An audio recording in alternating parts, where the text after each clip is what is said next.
Good morning to all of you. आज की हिंदी की कक्षा में आपका स्वागत है।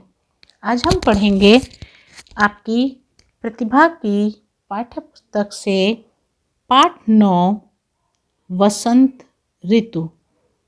ये एक कविता है जो हमारे वसंत ऋतु के ऊपर लिखी गई है। तो चलिए इसे हम पढ़कर समझते हैं।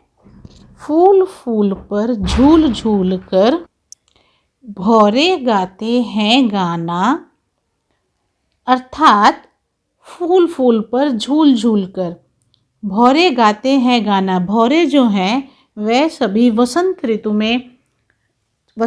में क्या खासियत होती है कि सब तरफ मौसम हरा भरा हो जाता है, फूल खिलते हैं, तब भौरों को और तितलियों को भी अच्छा लगता है। तो भौरे जो है ना वो सभी फूलों के पास जब फूलों पर बैठते हैं तो डालियाँ झूलने लगती हैं।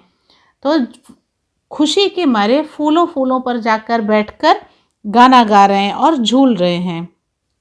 डाल डाल पर पात पात पर कोयल का स्वर मस्ताना। डाल डाल अर्थात पेड़ की डालों पर, पात पात पर यानी पत्तों पर, पात अर्थात पत्ते, कोयल का स्वर मस्ताना यानी कोयल भी जब डालों डालों पर उड़ उड़ कर बैठती है खुशी के मारे, क्योंकि कोयल की एक ख़ास बात ये होती है कि कोयल अपना कभी घोंसला नहीं बनाती है। तो वो हमेशा कौवे के घोंसले में या किसी और के घोंसले में रहती है, ज़्यादातर वह कौवे के घोंसले में रहती है। तो जब वसंत ऋतु आती है तो पेड़ों पर नई पत्तियां खिल जाती हैं, तो खुशी के मारे वो डालों डालों पर उड़ उड़ के बैठती है और अपना स्वर से, उसका स्वर जो कोयल का स्वर कितना सुरीला होता है आप सभी जानते हैं, तो वह अपना स्वर कंटिन्यूसली यानी लगातार गाती रहती है। महक महक कर चहक चहक कर हवा यहाँ इठलाती है, अर्थात हवा भी जब बहने लगती है वसंत ऋतु में तब क्या होता है कि महक महक कर, कैसे महकती है, इतने सारे फूल खिले होते हैं तो फूलों की खुशबू भी हवा में मिल जाती है। हवा यहाँ इठलाती है मतलब हवा मस्त बहने लगती है। तन खुश होता मन खुश होता जब वसंत ऋतु आती है। तो वसंत ऋतु को देखकर सभी जीव जंतुओं का, प्राणियों का, हम लोगों का, सभी का तन और मन खुश हो जाता है। जैसे अभी हमारा मकर संक्रांति का फेस्टिवल आएगा, उसके बाद वसंत ऋतु आती है, ऑलमोस्ट फरवरी मंथ में होती है, तब सभी को बहुत अच्छा लगने लगता है, मौसम भी बहुत मस्ताना हो जाता है, फूल खिल जाते हैं, पेड़ों में भी पत्तियां आ जाती हैं। तो इसलिए वसंत ऋतु में हमारा तन और मन खुश हो जाता है। तो ये कविता सोहनलाल द्विवेदी ने वसंत ऋतु में चहकती और महकती प्रकृति का वर्णन करते हुए लिखी है। इस कविता से हमें यह संदेश भी मिलता है कि वसंत ऋतु खुशियां लेकर आती है। उसके बाद है हमारे शब्दार्थ। मस्ताना, मस्ताना मतलब मस्ती वाला। स्वर मतलब आवाज़, जो भी हम लोग बोलते हैं हमारे मुख से जो स्वर निकलता है उसे हम आवाज़ भी कहते हैं। तन अर्थात शरीर। पात पात अर्थात पत्ता। डाल डाल टहनी टहनी, जो हमारे जो पेड़ों में टहनियाँ होती हैं, डालें होती हैं, उन्हें टहनी बोलते हैं। चहक चहक कर अर्थात बहुत खुश होकर। इठलाती मतलब इतराती, इतराती मतलब खुश होकर मस्त मगन होना।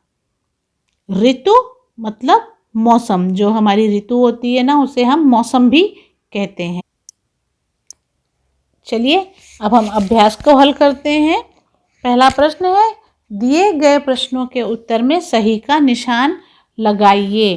तो जैसे पहला प्रश्न दिया है, फूलों पर बैठकर गाना कौन गाता है। तो कौन गाता है, जब हमने कविता पढ़ रहे थे हम लोग, तो कोयल तो देखिए डाल डाल पर बैठकर गाती है।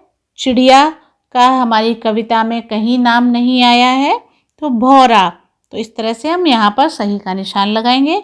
किसका स्वर मस्ताना होता है, कबूतर का भी नहीं होता है, कौवे का भी नहीं होता है, किसका होता है? कोयल का। तो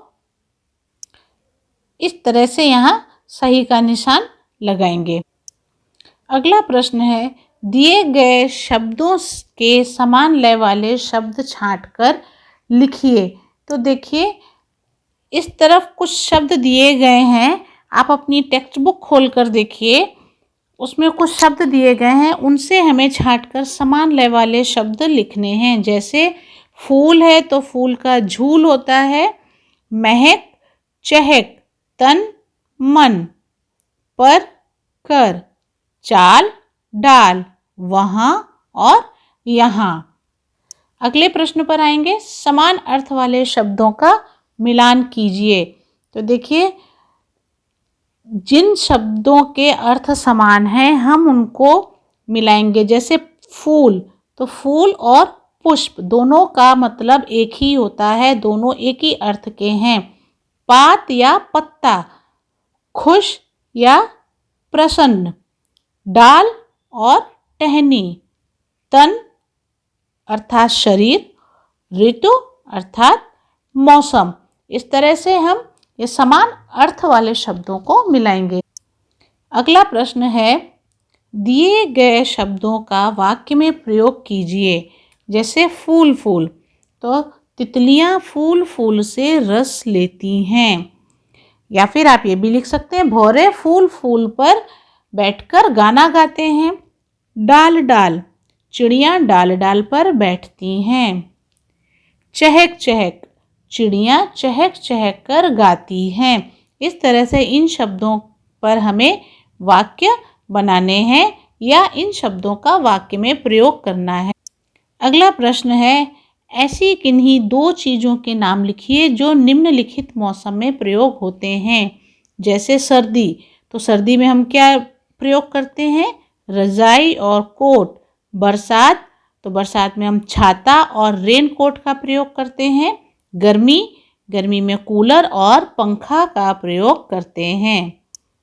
अगला प्रश्न है, चित्र देखकर मौसम के नाम लिखिए। तो देखिए, इस चित्र से हमें पता चल रहा है कि कौन सा मौसम है, तो हम लिखेंगे यहाँ सर्दी।